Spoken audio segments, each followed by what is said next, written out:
Monaco is the jewel in the Formula One crown, and despite some people trying to take the shine off of its prestige, nobody can doubt that this is one of the most historic, most incredible races in the history of motorsport. It's one of the Triple Crown of motorsport, alongside the Indianapolis 500 and the 24 Hours of Le Mans. But how much does Monaco actually pay for the privilege of hosting a Formula One Grand Prix in 2025? Well, if you go back far enough, if you go back just a few years, really in truth, until their most recent contract extension was signed, Monaco actually used to be on the Formula One calendar for absolutely free. It had this special privilege because basically it's Monaco, it's unique. There's a lot of unique things about Monaco. For example, it's the only Formula One Grand Prix on the calendar to not run to a Grand Prix distance. And you might be thinking, well, how come it's a Grand Prix? Well, it's all due to the lack of speed, really, the small average speed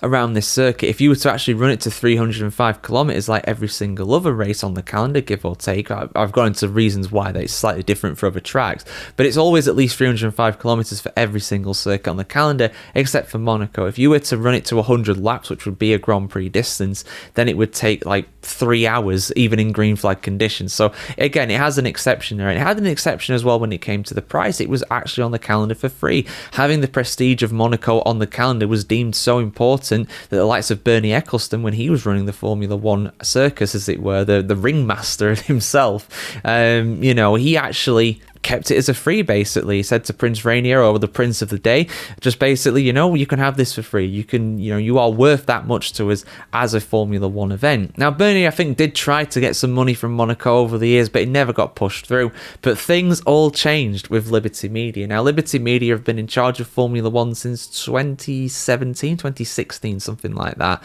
And since then, we've had a few contract extensions to Monaco, and now for the first time ever, thanks to its most recent race deal, it actually does cost Monaco to be on the calendar. Liberty Media said, we don't need you anymore.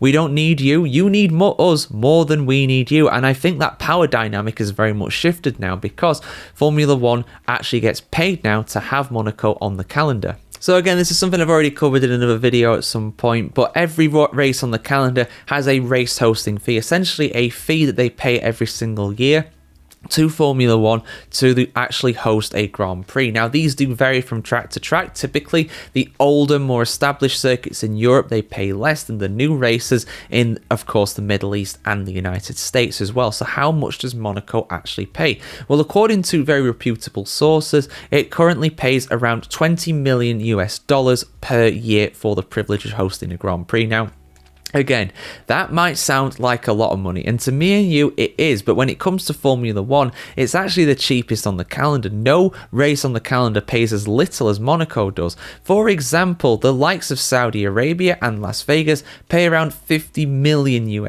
per year to host a Formula One Grand Prix. So Monaco very much does get a cut price deal, and given how affluent the royal family is there in Monaco, and how affluent pretty much everybody is in Monaco, like everybody has to be a millionaire. If you own a property in Monaco, you are by default a millionaire, easily at that point, multi-millionaire most likely.